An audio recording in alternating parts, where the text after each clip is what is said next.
Hello everyone, welcome और welcome back to our channel Bits of Asian Dramas। Start होता है breakfast से, जहाँ शियाओ जोआन के मुंह से ब्रदर सुनने के बाद काफी डिसअपॉइंट होता है। वो फौरन कुर्सी से उठकर वहाँ से जाने लगता है, लेकिन उसके ग्रैंडफादर उसे रोक लेते हैं। वो डांट कर कहते हैं कि ये क्या बदतमीजी है, वापस बैठ जाओ। मजबूरन शियाओ दोबारा टेबल पर बैठ जाता है। ग्रैंडफादर को दोनों का अजीब बिहेवियर नोटिस होता है। वो पूछते हैं, तुम दोनों स्कूल में पहले से एक दूसरे को जानते हो क्या? शियाओ बिना जोआन की तरफ देखे सीधा जवाब देता है, हाँ जानते हैं, लेकिन कभी क्लोज नहीं थे।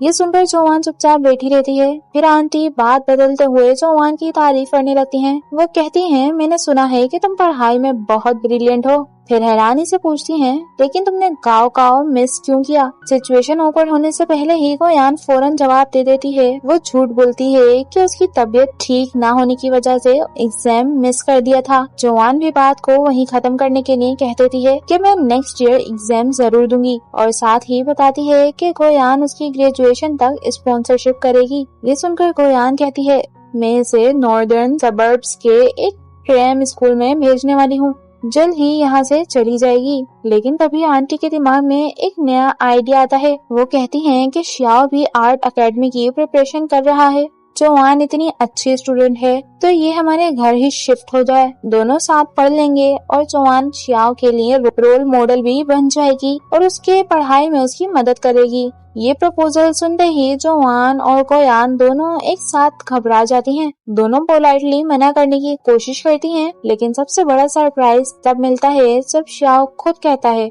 मुझे कोई प्रॉब्लम नहीं, मुझे भी इनसे बहुत कुछ सीखना है। ये सुनकर जोआन भी उसकी तरफ हैरानी से देखने लगती है। फिर चीलान खुश होते हुए मिस चेन को ऑर्डर देती है कि शियाओ के चाइल्डहुड रूम प्रिपेयर कर दो, आज से जोआन यहीं रहेगी। इसी बीच ग्रैंडफादर कहते हैं, तुम जिस आर्ट एकेडमी में जाना चाहते हो उसमें एडमिशन लेना बहुत मुश्किल है, लेकिन शियाओ उन्हें रीअश्योर करता है कि वो ये सब कर सकता है। फिर उसके फादर भी कहते हैं कि ये साल तुम यहाँ रहकर पढ़ लो, लेकिन कोई प्रॉब्लम क्रिएट नहीं करना और नेक्स्ट ईयर अब्रॉड जाकर फाइनेंस स्टडी करना। शियाओ एग्री कर लेता है। बाद में आर्केड में फैन कहता है, अब तुम दोनों को साथ रहना पड़ेगा, तुमने सब चीजों को इतना ऑकवर्ड क्यों कर दिया? शियाओ उसी बातों को इग्नोर कर देता है और पूछता है कि सोचो, मैंग एक दिन तुम्हारी सिस्टर बन जाए तो तुम क्या करोगे? वो बड़े ही कैजुअली अंदाज में कह देता है कि मैं उसके साथ अच्छे से रहूंगा, और फिर कहता है कि मेरा और उसका बॉन्ड तुम जैसा नहीं है, हमारा बॉन्ड तो काफी डीप है, क्योंकि मैंग ने अपनी डायरी में उसका नाम 57 टाइम्स लिखा है, सिर्फ इसीलिए उनका बॉन्ड इतना डीप है। शियाओ को भी समझ आ जाता है कि उससे बात करने का कोई फायदा नहीं। उधर मैंग भी जोआन से पूछ रही होती है तो जोआन कहती है, वैसे तो लू फैमिली के घर रहना ऑकवर्ड है, लेकिन हॉस्पिटल उस घर से काफी करीब है, इसलिए ग्रैंड माँ का ख्याल रखना आसान हो जाएगा। उसकी दोस्त फिर पूछती है, वैसे तुम दोनों के बीच इतनी कॉम्प्लिकेशंस क्यों हैं? जोआन यहाँ भी वही बात बता देती है। वो कहती है कि मेरी स्पॉन्सर गोयान असल में शियाओ की स्टेप मदर है और शियाओ उनसे बहुत नफरत करता है, इसलिए शायद हमारी दोस्ती शुरू से ही मुश्किल थी। अब जोआन ऑफिशियली लू फैमिली के घर में शिफ्ट हो जाती है। गोयान मिस्टर लू का सामान पैक कर रही होती है। यहाँ हमें पता चलता है कि मिस्टर लू और गोयान की शादी अभी तक नहीं हुई है, क्योंकि सब लोग शियाओ के अब्रॉड जाने का वेट कर रहे हैं। अब जोआन भी घर आ चुकी होती है। घर के अंदर मिस चेन जोआन को उसका रूम दिखाती हैं, जो कि शियाओ के चाइल्डहुड वाला रूम है, और इसी वजह से उस रूम की हर वॉल पर ड्राइंग्स बनी होती हैं। वो सॉरी बोलते हुए कहती हैं कि इस रूम में अटैच बाथरूम नहीं है, तुम्हें कॉमन बाथरूम यूज करना पड़ेगा। थोड़ी देर बाद जोआन बाथरूम जा रही होती है, लेकिन उस टाइम शियाओ बाथरूम यूज कर रहा होता है। बाहर आने के बाद शियाओ से देखकर पूछता है, शिफ्ट होने के बाद एक बार भी हेलो तक बोलने नहीं आई, क्या तुम मुझे देखना नहीं चाहती? जोआन आहिस्ता से कहती है, मुझे लगा तुम मुझसे नाराज होंगे और मुझे देखना नहीं चाहते होंगे। दोनों के बीच बात अभी आगे बढ़ने ही वाली होती है कि तभी गोयान वहाँ आ जाती है। वो फौरन जोआन से कहती है, आज के बाद कॉमन बाथरूम यूज मत करना, मेरा प्राइवेट बाथरूम यूज कर लेना, और उसे अपने साथ चलने का कहती है। उससे पहले ही शियाओ ताना मारता है और कहता है, लगता है तुम्हारी गॉड मदर तुम्हें बुला रही है सिस्टर।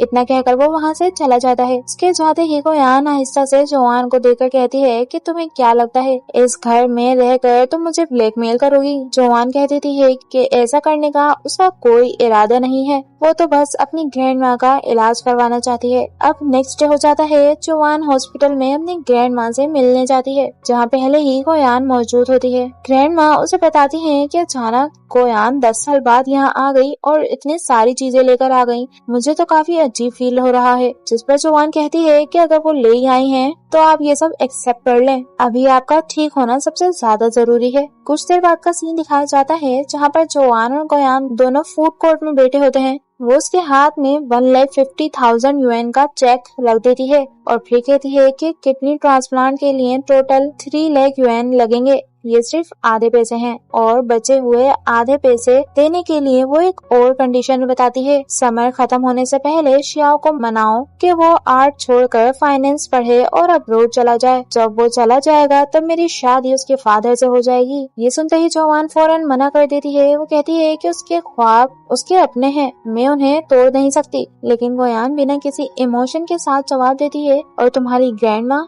उनकी जान ज्यादा इम्पोर्टेंट है ये शियाओ के ड्रीम्स। जोआन अब गुस्से में कहती है कि मैं आपको एक्सपोज कर दूंगी। जिस पर गोयान कहती है चाहे तुम सच बता भी दो मुझे कोई फर्क नहीं पड़ता, तुम खुद कभी शियाओ को हर्ट नहीं करोगी, इसलिए तुम कभी मेरी सच्चाई उसे नहीं बताओगी। जोआन बिल्कुल मजबूर हो जाती है। थोड़ी देर बाद आर्केड में उसे फैन से पता चलता है कि शियाओ की काफी दिनों से तबीयत खराब है। ग्रैंडमा की टेंशन में वो इतनी उलझी हुई थी कि उसे ये बात पता ही नहीं चल पाई। वो शियाओ के लिए 3 डेलिकेशीज नूडल्स लाती है। घर लौटने पर मिस चैन परेशान नजर आती हैं। वो बताती हैं कि शियाओ ना कुछ खा रहा है ना मेडिसिन ले रहा है। फिर वो जोआन से रिक्वेस्ट करती हैं प्लीज तुम ही उनके रूम में ये खाना और मेडिसिन दे आओ। जोआन थोड़ी हिचकिचाती है लेकिन फिर 3 डेलिकेशियस नूडल्स और दवा लेकर उसके रूम में चली जाती है। रूम का दरवाजा खुलता है। शियाओ को तेज बुखार होता है। ये वही सर्दी थी जो बैंक्वेट वाले रात जोआन को ढूंढते हुए माउंटेन पर वापस जाने की वजह से हुई थी।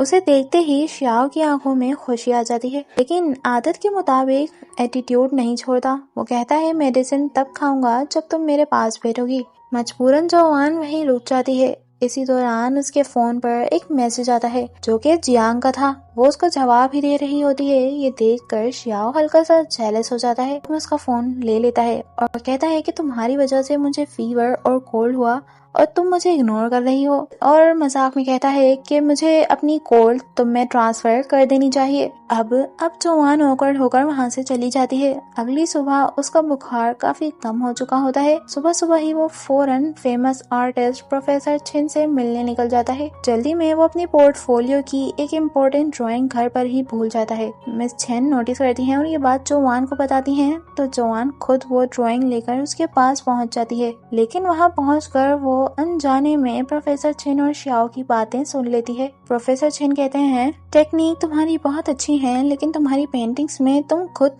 कहीं नहीं हो। ये सब सिर्फ तुम्हारी माँ की कॉपी लगती है। तब तक स्टूडेंट नहीं बनाऊंगा जब तक तुम अपने इमोशंस, अपना दर्द, अपना फियर्स और अपनी डिजायर कैनवस पर नहीं उतारते। फिर वो एक लास्ट चांस देते हैं। महीने के एंड तक एक नई पेंटिंग बना कर लाना। अगर उसमें तुम्हारी अपनी सोल हुई तब मैं तुम्हें अपने स्टूडेंट के तौर पर एक्सेप्ट कर लूंगा। ये सब सुनकर जोआन सोच में पड़ जाती है। उसे समझ आ जाता है कि शियाओ को सिर्फ प्रैक्टिस नहीं बल्कि अपनी असली फीलिंग्स ढूंढने की जरूरत है। शियाओ घर जाकर पेंट करने की कोशिश करता है लेकिन उससे कुछ समझ ही नहीं आता। बाद में वो अपनी एक पेंटिंग देख रहा होता है जिसमें उसने जोआन को पेंट किया होता है और वो कॉन्स्टेंटली प्रोफेसर छिन की बातों को सोच रहा होता है। जोआन हॉस्पिटल में आती है ग्रैंडमा से मिलने। वहीं पर वो चांग को कॉल करती है और उससे एक हेल्प मांगती है। अब नेक्स्ट डे हो जाता है और जोआन चांग से हेल्प मांगकर शियाओ के लिए एक वेलफेयर हाउस में वॉलंटियर एक्टिविटी अरेंज करवाई थी। उसका मानना था कि शायद बच्चों के साथ वक्त गुजार कर शियाओ को अपनी इंस्पिरेशन मिल जाए। जब शियाओ वहां पहुंचता है